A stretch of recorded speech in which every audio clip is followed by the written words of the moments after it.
The ball away. Jayla is a sophomore guard for Garfield's Lady Bulldog basketball team, and her defensive presence and hustle was crucial to the Lady Bulldogs' victory over Eastside Catholic in ways reflected beyond the stat sheet. Congratulations to this week's Rainier Avenue Radio Metro League Student Athlete of the Week, Garfield Basketball's Lady Bulldog sophomore Jayla Alderson. Những người cần cẩn trọng nếu quý vị cao niên hoặc ở bất kỳ độ tuổi nào nhưng có những vấn đề về sức khỏe, quý vị sẽ có khả năng nhiễm bệnh cao nếu mắc phải bệnh nghiêm trọng phát từ COVID-19. Nhưng tin vui là quý vị có thể thực hiện những biện pháp để bảo vệ bản thân và người thân. Rửa tay thường xuyên, ở nhà trừ khi quý vị cần thức ăn, thuốc hoặc dịch vụ y tế. Nếu quý vị cần phải rời khỏi nhà, hãy đứng xa người khác 6 feet, tránh những người đang bệnh, lập kế hoạch, nhận diện và nói chuyện với người có thể chăm sóc quý vị nếu quý vị bệnh. Trữ vật tư như là thuốc men hoặc đồ tạp hóa, hoặc tìm cách để người khác có thể đem chúng đến cho quý vị. Và hãy nhớ mang khẩu trang hoặc vải che mặt khi ở cạnh người khác.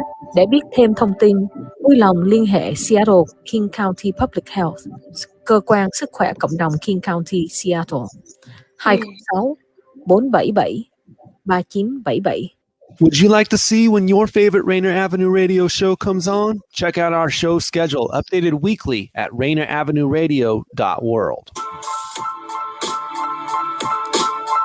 Welcome to Rainier Avenue Radio. This is Afternoons with Monique, recording live in Seattle, Washington, every Thursday at 1 p.m.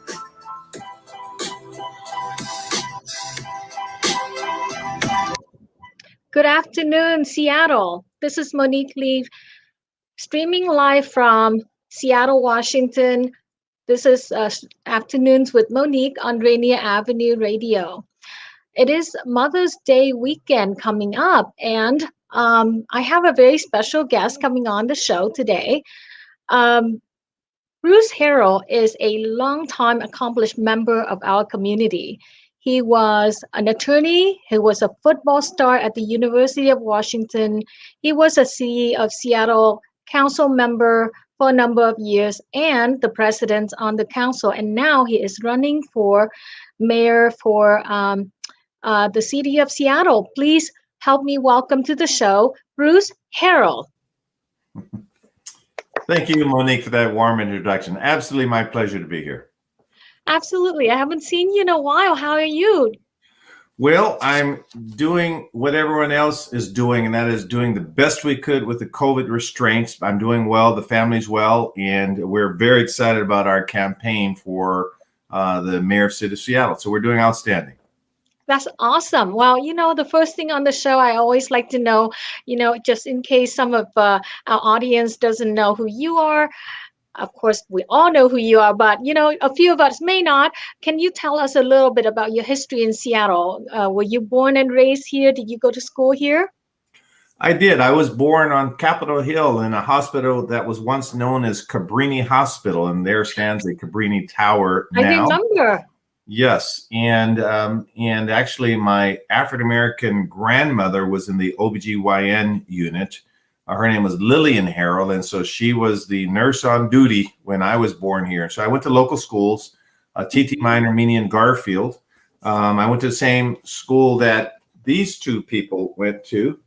And that is my mother and father when they were about my age. Unfortunately, they've both. Who are they? Can you tell our audience? Yes. You holding up?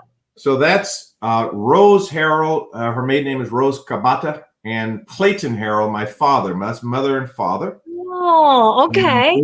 They met when they were 14 years old at Garfield High School, and Quincy Jones, the famed musician, actually introduced the two of them. That's cool. My father was in the band with Quincy, and they got married in 1953, and they're married their entire life. And they died at proximity to one another within the last few years, but they were outstanding parents. And so I was about as local as you get.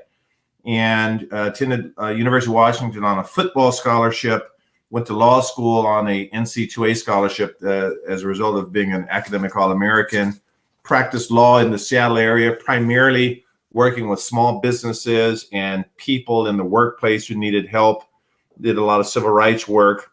And then in 2007, ran for the city council in an open seat with 5 people and was elected 3 times on the council and then twice as the council president. So that's in a nutshell my local story. And I will tell you that and I tell young people this who are aspiring to be leaders in any profession, whether it's business or law or politics or education, that it's very important during the years of 16, 17, 18 to sort of have a vision.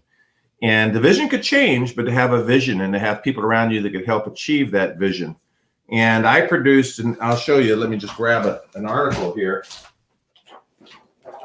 This was in 1977. 1977. What's that? And it says, an article, it says what? It says, Bruce found training ground for politics. Yeah, it's an article. Okay. So in that, I was 18 years old then, and I told folks that at some point I wanted to do these things in life, but I wanted to position myself to run for politics, not because of ego needs or delusions of grandeur, because I wanted to live a life of service to help people.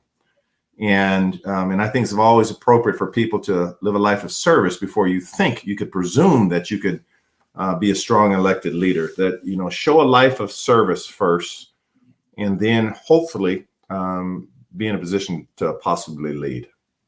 So I learned just yesterday while reading your bio and some talking to a friend that you were valedictorian of your high school. Yeah, I graduated number 1, and but again, I always say there were a lot of people that went to other schools that were quite smarter than me. I would say I just try to outwork people. I mean, I'm the guy that raises the question and says, I don't quite understand that. Some age viewers will remember Columbo was a detective and always scratched his forehead and says, I don't quite understand that. I'm that way to this day. I'm not afraid to say I don't understand something. I teach my 3 kids the same thing, that the worst thing you could do is sit there and nod your head like you fully understand something. So I was always the person who says, everyone in the room may understand something. I just don't understand. Can you help clarify? Because I hated leaving any classroom confused. Right. And so I think when people do well, it's because they have this thirst to know things. And so that's sort of my style of learning.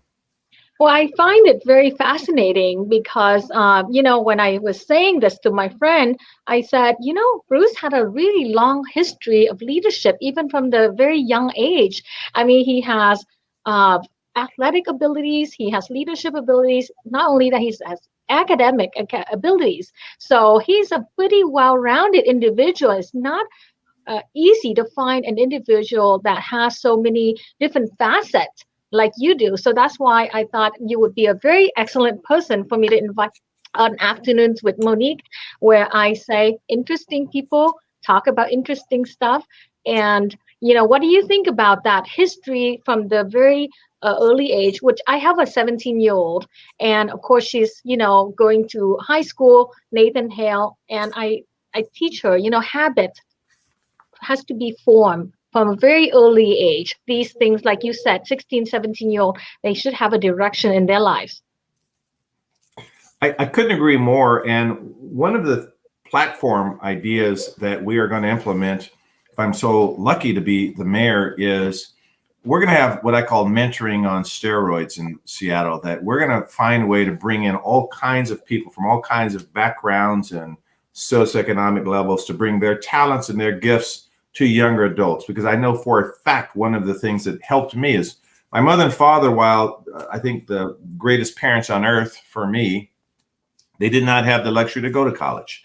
And they were stuck with choices in their particular situation. My mother was interned, as Japanese Americans were, during World War II. My father came up here from down south, and he was in the service. So they didn't have some of the opportunities that I had. And as a result of that, I didn't have any lawyers in my family, and I wanted to have to become a lawyer. And there were people in the community that mentored me. And so even when I was in college, there were Judge Johnson and Judge Haley, who were really well-established lawyers, took the time to share with me. I worked for them both when I was in college, when I was finishing college, even before law school. And Actually, I take that back. It was while I was in law school, and Judge Charles E. Smith, who was a state Supreme Court justice, helped me with my application to law school. But the point being that there were mentors around that had different skill sets that I wanted to know about. How do you do this? So what we're going to do is make sure that people, whether they want to be an artist, a sculptor, a musician, a code developer in software, a mechanic, we're going to have a mentoring bank of people to give young people a vision on what they may want to do. They all have gifts. Everyone's not going to do the same thing. And that's the beauty of learning.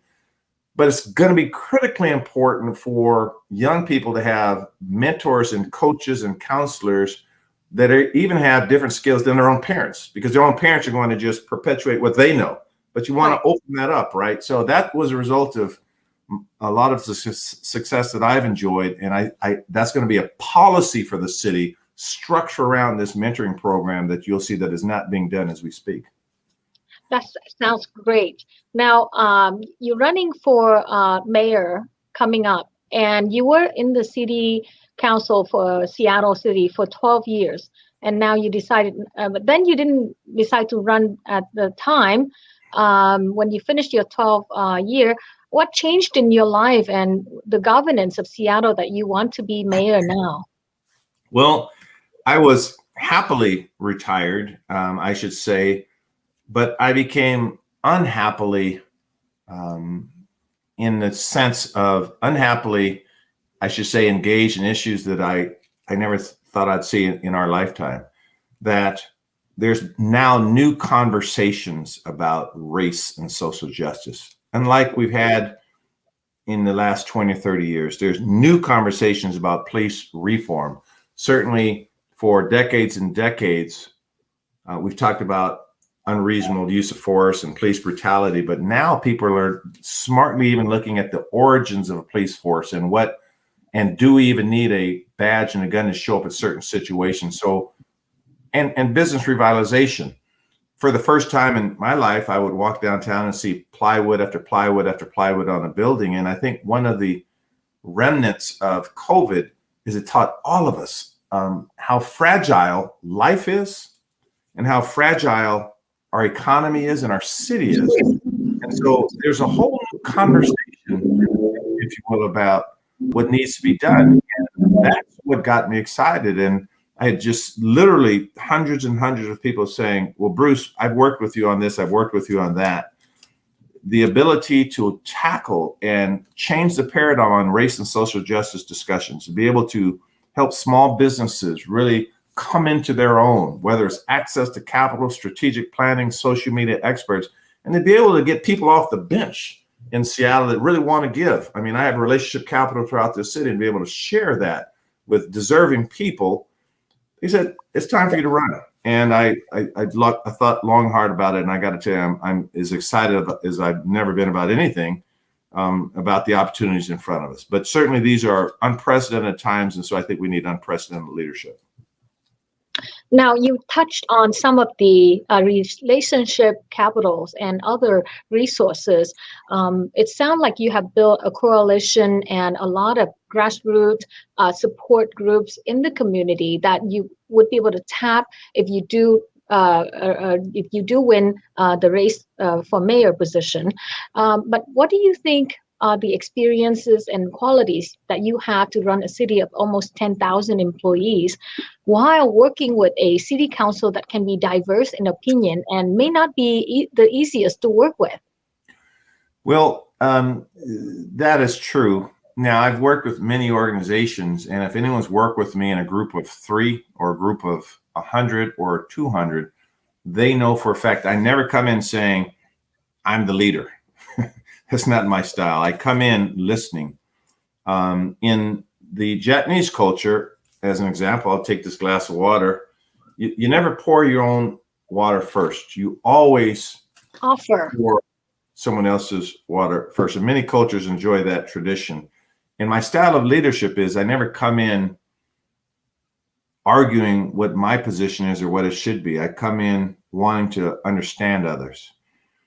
And if I'm so fortunate, I want to work as hard as anyone in the group to make sure that they have some victories.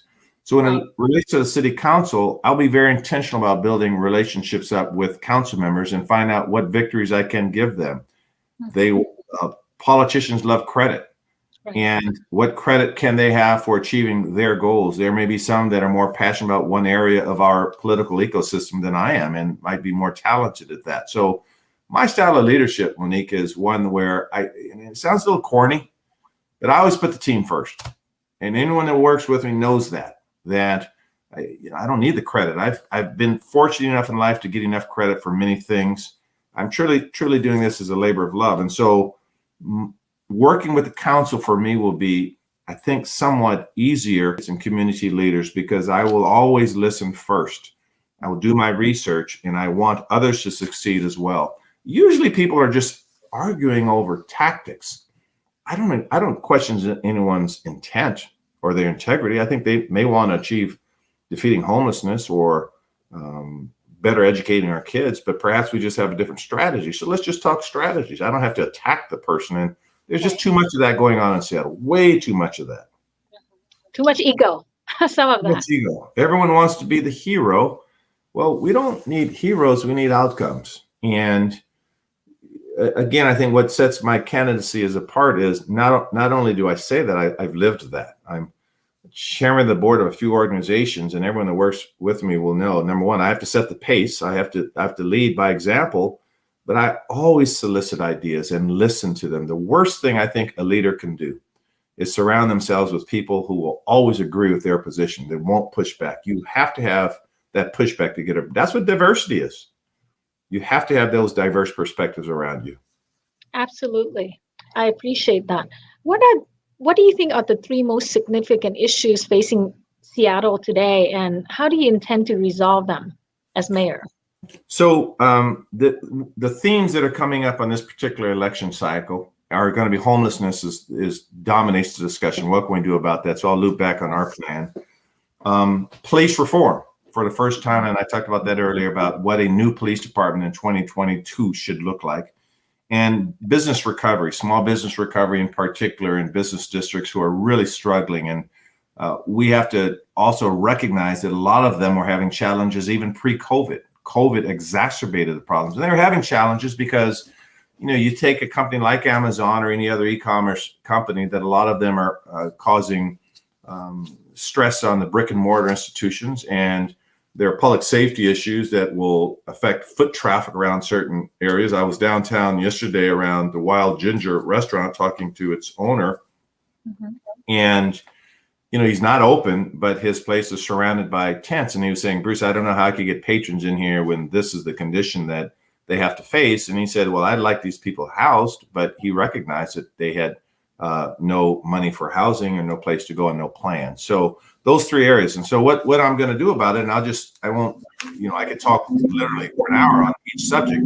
I'll just say with homelessness, the first thing we're going to do is we want to address the entry point for everyone to solve the problem. And by that, I mean, when I talk to my neighbors or my friends, they'll say, well, what can I do? They want to house people, and they want them fed, and they want them clothed. And so we're going to open up the portal at the city of Seattle to make sure that, number one, everyone has an entry point. If they want to donate $1 or $1,000 or $100,000, and the corporations with their corporate social responsibility the same way, that when we also look at alternative forms of taxation that you always have to do, that's how a city funds its operations. We also look at the philanthropic and civic communities who have already pledged significant sums of dollars to fix the problem. So we could see it. So with the press of a tile, you'll be able to see where your tax dollars are going. You'll be able to see the rate of return on investments. You'll be able to see what vendors are providing housing, but we're going to make it completely transparent.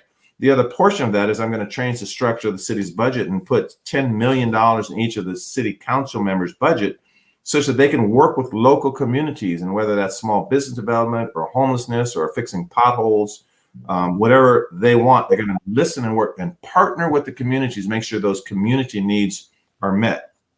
With respect to police reform, now that's where the work begins, that we will work with informal leaders within the department. We will truly change the culture. And that's why I said at one event that people sort of misconstrued, I think I said that I would want every police officer to voluntarily look at the 9-minute video or 8-minute 46 video or however long the video was in George Floyd in Minneapolis. And look at that. As painful as it is to see, and say that inhumane treatment of another human being will never happen in Seattle. And the reason why I wanted them to voluntarily do that, because if they can't have that common understanding of that one incident, and I could bring out 10 more, by the way, if they can't have a common understanding that that was inhumane and that was murder, then we can't train that person. We can't put in systems in place to make sure that that person understands what we're trying to achieve. So while we change the culture, we will also make sure that there's much more effective training, that they truly become the masters of de-escalation. And structurally, we will ask ourselves the question whether a gun and a badge need to go to certain crisis situations. Should it be a mental health counselor? So we will completely reimagine what a police department looks. And quite honestly, that's the job of the mayor, to create the vision and set the tone and to coach this department. And that's what I'll do.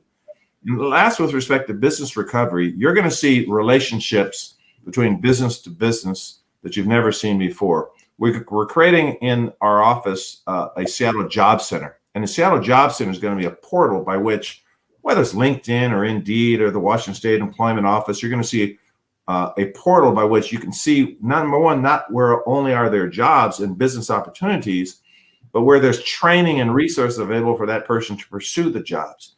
With respect to business relationships, because we have so many large businesses here, the small businesses need to have these partnerships such that we can recycle the dollars within our communities. And we have to be extremely intentional about that. So this Rainier Avenue Radio as an example, how do we develop relationships with this station, with number one, all of the other stations and all of the other neighborhoods and all of the other block watches and all of the other corporations who may want to tune into what you're doing, and how can they advertise their services and products on your station? This is relationship capital, and we're going to structure that within the city such that it's like a flywheel, if you will, that the city is not doing this themselves. The city is building the relationships. I started doing this work probably 30 years ago, and it's called the Central City Economic Development Association. I continue to work with a group called Performance First. So I actually have a background in helping small businesses thrive. And as mayor, we've sort of we've only just begun the kind of work we could do as mayor. But I've been invested in that kind of work for the last 30 years. Right. I'm going to touch on your years as a football player with one question. Does your past experience as a Husky football player still have an impact on how you problem solve and work with others today? Monique, I actually appreciate that question, but I also want to make it clear that there are people that are physically disabled, that have other challenges in life, that could no doubt be as strong a leader or even more effective. So I don't presume that because I was a linebacker and achieved some level of success as a linebacker, that gives me an edge. But I will talk about what I did to achieve that, which I think is critically important. You take the gifts you have and you work hard. You get in the gym early. I wasn't particularly a big linebacker, so I had to be quicker. I had to be stronger. I had to know the offense as well as the offense knew in order to be able to read what they were doing. So my success was not a result of some God-given talent that one could say they had. There were guys bigger than me and smarter than me and quicker than me, but it was just taking whatever talent that I had and said, I could control what I could control. And what I can control is my diet. What I can control is my time. What I can control is my attitude. What I control is where I choose to be at a certain time of my life. So if I choose to get into the gym at 6 o'clock in the morning, as I would, if I choose to take a break at lunchtime and work out, those are my choices. So what has helped me in life as a athlete was making the right choices. There was a quote that the difference between people is in the energy that they use, in the strong will and the determination of mind and heart. So I always took that quote to mean that right now, the one thing I could control is how I use my energy. That's my edge.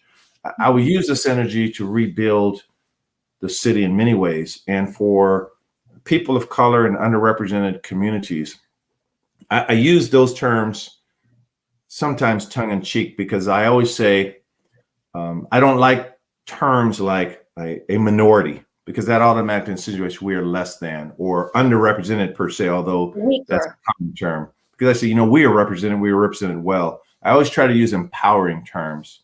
But I screw up like everyone else do sometimes with knowing what's the term of the day. My point is that we will vision what we want to see to make it possible and align all of our beliefs and our actions with that vision. And that's how you succeed. You see it, you claim it, and all of your actions drive to that outcome. So as mayor, we got some exciting outcomes we could achieve.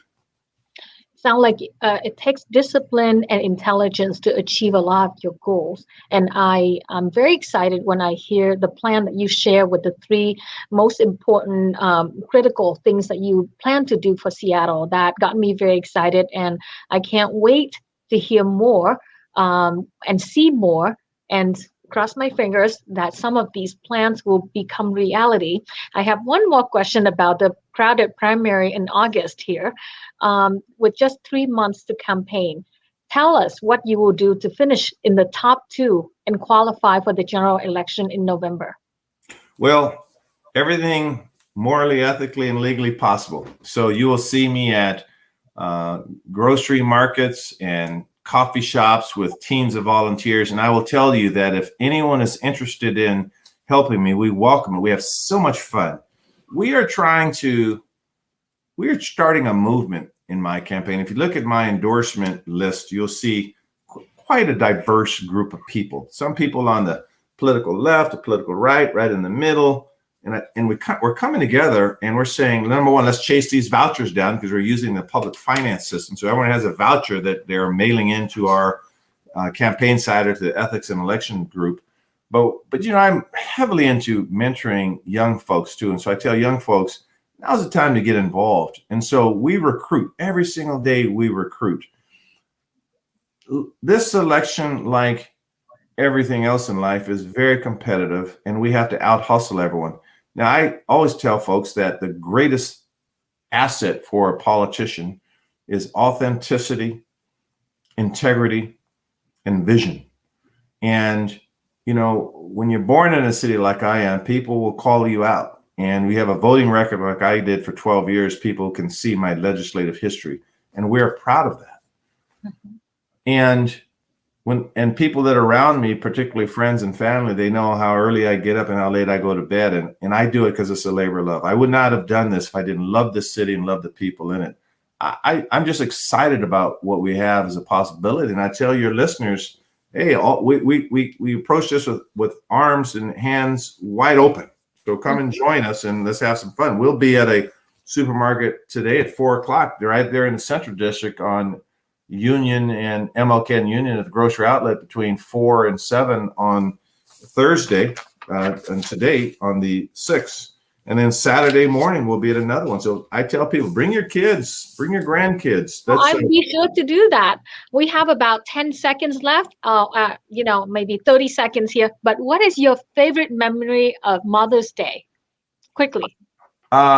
Dinner with my mother and father. Just a simple barbecue, telling them how much I love each other. And that was about 10 years ago. That's very sweet. Thank you so much for joining me on Afternoons with Monique today, Bruce Harrell. Good luck on the race. We're rooting for you. I'm going to send my 17-year-old daughter to help you volunteer in this campaign. Good luck, okay? Have a great afternoon, everyone. Thank you so much. Okay, you are on Rainier Avenue Radio, and I'm Monique Lee with the Afternoons with Monique show. Join us on Friday night. There is a basketball games.